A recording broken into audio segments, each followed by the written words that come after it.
A noção de cultura surgiu como explicação das diferenças entre os povos, quando os determinismos biológico e geográfico estavam superados.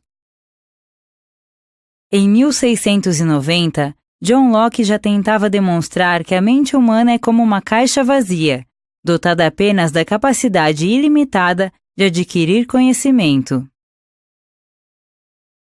Entretanto, foi Edward Tylor quem primeiro sintetizou o conceito de cultura, definindo-a como um complexo que reúne conhecimentos, crenças, arte, moral, leis e costumes, socialmente adquiridos e transmitidos.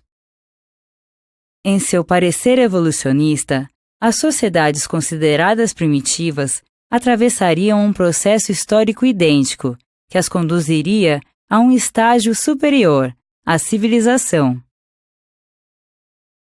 Tylor acreditava em uma natureza comum a todos os povos, contestando a concepção vigente, segundo a qual os europeus seriam naturalmente mais desenvolvidos que os demais povos. Já o particularismo histórico de Franz Boas considerava cada sociedade como resultado de um processo histórico único e incomparável. As culturas humanas passaram, então, a ser observadas em sua diversidade. Nas palavras de Franz Boas, são as investigações históricas que convêm para descobrir a origem histórica deste ou daquele traço cultural e interpretar a maneira pela qual toma lugar num dado conjunto sociocultural.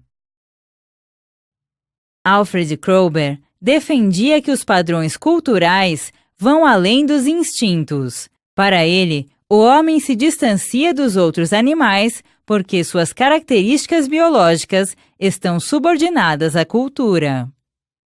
Por meio dela, podemos nos adaptar aos diferentes ambientes ecológicos. O fato de nossos comportamentos não serem determinados por condições biológicas é o que nos torna essencialmente culturais. De acordo com Bronislaw Malinowski, a resposta da cultura às necessidades dos seres humanos é a função que consistiria em uma instrumentalização social visando a sobrevivência do grupo. Foi Malinowski quem criou o método da observação participante, pelo qual o investigador passa a conviver com a sociedade estudada a fim de entender, por dentro dela, seus significados e inter-relações culturais. Claude Lévi-Strauss concebia que a cultura se traduz em normas, estruturas no interior das quais são estabelecidas diversas relações entre os elementos, grupos e instituições sociais que as constituem. Certos elementos dessas estruturas, como as regras de parentesco, resolvem questões humanas universais e estão presentes em todas as sociedades. Assim, podem ser interpretados com base nas mesmas matrizes teóricas. A análise estrutural pressupõe que, embora singulares e inerentes a sociedades com diferentes níveis de complexidade, as combinações de elementos característicos de cada cultura são comparáveis entre si.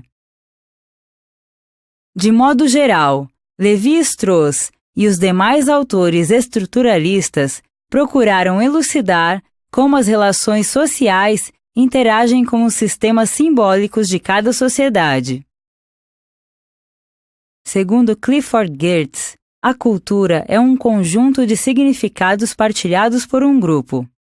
Um observador só pode compreender a cultura alheia tendo consciência dos significados da sua própria sociedade.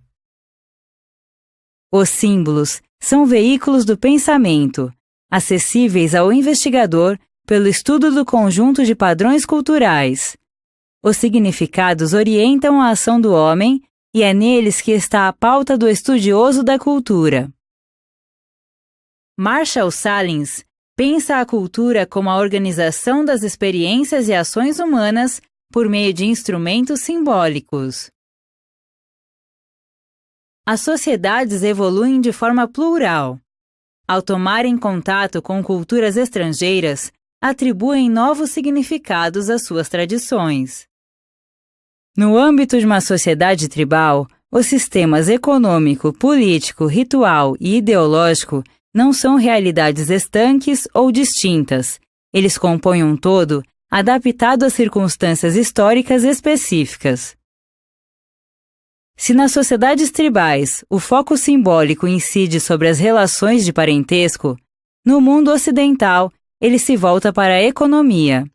O dinheiro significa para o Ocidente o que o parentesco significa para o resto, afirma Salins.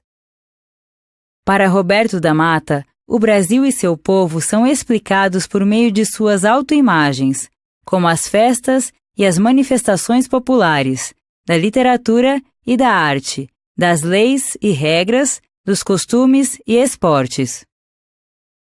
As contradições da sociedade brasileira são expressas pela existência de duas espécies antagônicas de sujeito, o indivíduo e a pessoa, que convivem em dois tipos de espaço social, a casa e a rua.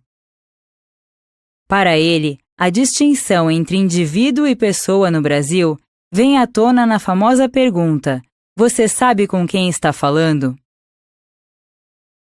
Com essa interrogação autoritária, as pessoas, possuidoras de direitos, opõem-se aos indivíduos, tidos como nada mais do que parte da massa. A rua, sendo de todos, é simultaneamente vista como o ambiente negativo da impessoalidade e do anonimato, uma terra de ninguém onde são friamente impostos os preceitos da lei. Já a casa é a entidade moral da família, o lugar onde se manifestam a cordialidade, a hospitalidade, as relações afetivas, o diálogo entre iguais, é o reino dos direitos da pessoa em contraste com as restrições públicas.